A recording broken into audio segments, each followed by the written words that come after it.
Hi, my wonderful TM joiners. I'm Priya Mistry, the TMJ doc, and today I'll be talking about forward head posture, mouth breathing, and TMJ disorders.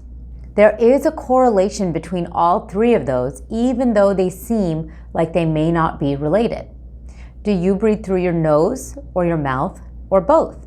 Do you have forward head posture? Do you have TMJ issues? If so, watch this video until the end, as well as part 2. So this is part 1 of 2, and next week I'll be releasing part 2 of 2 for this video. The reason I broke it into 2 parts is because there's a lot to go over. So these videos are very information heavy. So be sure to watch both parts to fully understand the correlation between forward head posture, mouth breathing, and TMJ issues. Before getting right into it, be sure to check out my website and my social media accounts, which I've linked below. There's tons of information, tips on TMJ pain relief. There's just a lot of information in all of those resources, so be sure to take a look at them. Be sure to subscribe to this channel if you're looking for more information on TMJD for yourself or for a loved one. Subscribing and hitting that little bell notification will also make it so that this information is pushed out into the interwebs so we can hopefully work together to help more people. For those of you who don't know me, I'm a general dentist with a practice in Vancouver, Washington, where we are dedicated to taking care of patients with TMJ disorders. So let's get right into it. First, I want to go over a few things to sort of lay the foundation for this video, because like I mentioned before, it's pretty involved. So the 2 things I want to go over before getting into the meat of this is that 1, form follows function, and 2, I want to review correct tongue posture at rest. So form follows function. What does that even mean? This means that the form or shape of our bones is highly influenced by the function of our muscles. So an easier way to say this is that between muscle and bone, muscles will always win. And this can be kind of hard to understand because bone is harder than muscle. But keep in mind that muscle can exert forces. And those forces can add up over time and can actually shape or mold bone. An organ that has a lot of strong muscles that can exert a lot of forces is the tongue.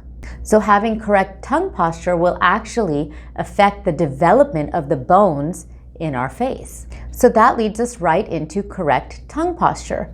What is correct tongue posture? Correct tongue posture at rest means that anytime you're not speaking or chewing, your tongue, the tip, middle, and back, should be up against the roof of your mouth with a light suction. So evaluate your tongue posture right now as I'm speaking to you. Is your tongue up against the roof of your mouth as I described, or is it low, hanging out near the floor of your mouth? If you don't have correct tongue posture right now, don't panic and don't try to correct it. Trying to correct it on your own can actually strain the muscles that surround and support the tongue, and it can actually lead to pain, particularly if you have TMJ issues to begin with. The best way to attain proper tongue posture if you don't have it now is through myofunctional therapy.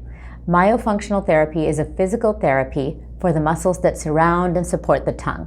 For more information on this, please watch my video, What is Myofunctional Therapy?, which I've linked above and below. So why is correct tongue posture even important? Well, correct tongue posture affects orofacial development, the development of the mouth and the face, and it enhances nasal breathing, breathing through the nose instead of the mouth. So let's examine these one by one, starting with orofacial development. If the tongue is in the correct position from birth onwards, yes, birth onwards, that means it's exerting pressure onto the roof of the mouth. This pressure over time helps form the shape of the roof in the mouth, with the ideal shape being wide and flat. If the roof of the mouth is wide, it can accommodate all of our teeth. If the roof of the mouth is flat, it does not put pressure on the nasal septum, which can prevent it from deviating. All of this can sound very confusing if you're hearing it for the first time, so I'm going to explain it another way as well. The roof of the mouth is the floor of the nose. So I'll say that again, and try to visualize it. The roof of the mouth is the floor of the nose. If the roof of the mouth is narrow and arched instead of being wide and flat, it will exert an upward force onto the nasal septum, which can then cause it to deviate.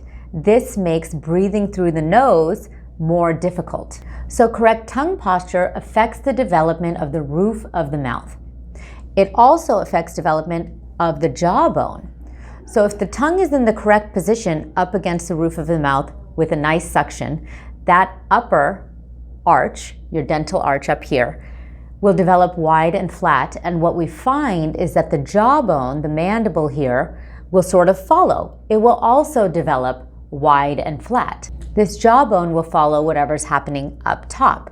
If the tongue is on the floor of the mouth, which is not ideal, what ends up happening is that the tongue exerts pressure downwards, which results in more vertical growth in the lower portion of the face. So essentially a longer face.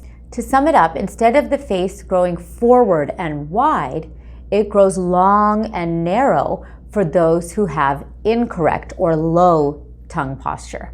This orofacial development pattern has a negative impact on the nasopharyngeal airway. So in English, that means that this long and narrow development can lead to a narrow airway. This narrow airway can then potentially result in sleep-disordered breathing, sleep apnea, or upper airway resistance syndrome. For more information on all of this, because I know this video is jam-packed with information, please watch my video, Tongue Tie, Airway, and TMJ Disorders. Let's take a break from all this heavy information that I'm throwing at you guys and just take a look at some images here.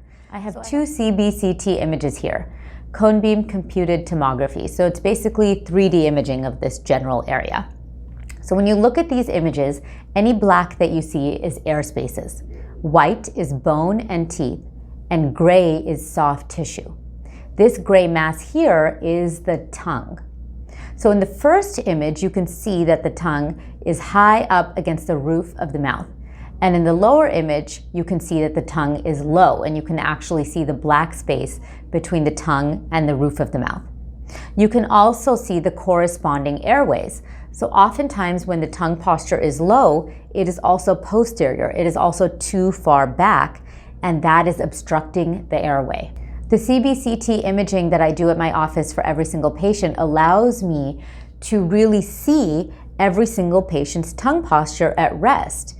And this can come in very valuable for treating the TMJD or having a discussion after we're done with the TMJD work on whether the patient wants to pursue that incorrect tongue posture if that's the case. Additionally, we see that correct tongue posture is associated with nasal breathing, breathing through the nose, and the low tongue posture is associated with mouth breathing, breathing primarily through the mouth, which is not ideal. So I'm going to cover this again in a few minutes, but I just wanted to set that up for you guys so you have that thought in your heads. As a quick side note, I do want to address how low tongue posture develops. And there's usually two main factors. One is a tongue tie. Two is allergies or any sort of nasal obstruction that make it really difficult or impossible to breathe through the nose. For more information on tongue ties, watch my video, What is a Tongue Tie? And it'll go over that in depth. Allergies and nasal blockages make it difficult or impossible to breathe through the nose. So you have to then breathe through your mouth. To breathe through the mouth, the tongue has to be in a low position. Think about it. You literally cannot breathe through your mouth and have your tongue up against the roof of your mouth. Try this with me if you can. Put your tongue, the tip, middle, and back up against the roof of your mouth. Then plug your nose and try to breathe through your mouth. You can't. Let's try it.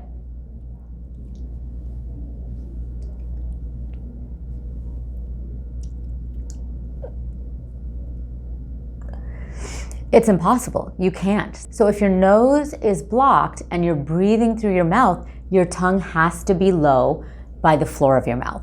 So what's ideal? Breathing through the nose or breathing through the mouth? Well, we want to breathe through the nose as much as we can, 100% of the time, day and night, if possible. And the reason for this is that the nose has a really cool system that filters, humidifies, and heats or cools the air, depending on the ambient temperature, before it's sent to the lungs. When all of this is done, the lungs can then receive that air more efficiently and more effectively and then distribute it through the rest of our body. If we're breathing through the mouth, this whole system, filtration system, humidifying, etc., is skipped, and the lungs do not receive the air as effectively.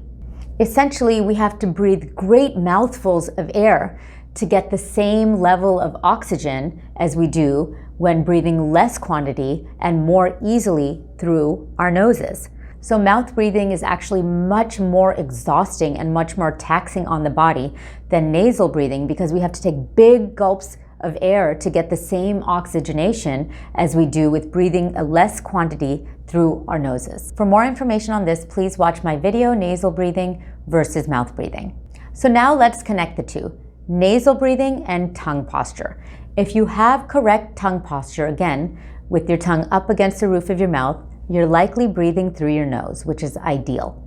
If you have low tongue posture, you are likely breathing through your mouth, which is not ideal. This is an easy concept once you think about it.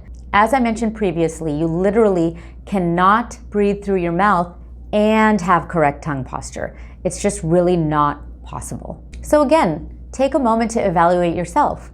Can you breathe through your nose? If you're not sure, or if you're pretty sure that you can't, it might be a good idea to be evaluated by an ENT, an ear, nose, and throat doctor, also known as an otolaryngologist. What a word, huh?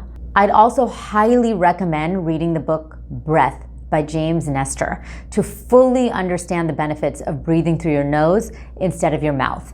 I've even changed the way that I breathe after reading that book, and I'm primarily a nasal breather as it is. Many of my patients have read this book as well, and it's really helped them on their TMJD journey. I've linked this book in the description box below, and if you have some spare time for reading, be sure to check it out. So that's really it for this video. In part 2, which will be released next week, I'll be bringing it all together. So again, the title of these videos are Mouth Breathing, Forward Head Posture, and TMJD. And you're probably thinking, wow, all she's done is talk forever about correct tongue posture and mouth breathing. Where is she going with all of this? But part 2 will really bring it all together, so be sure to stay tuned. Again, I'm Dr. Mistry, and I hope you found this video helpful. If so, please feel free to like, subscribe, and share with your family and friends. For TMJD relief from the comfort of your own home, please download my free PDF guide called 3 Steps to TMJD Relief. You'll find that on my office website, which is linked below. As always, questions and comments are always welcome. Let me know if you breathe through your nose or through your mouth, or if this video offered any information that you didn't know before. And remember, my friends, you can never have TMI without TMJ. Thank you.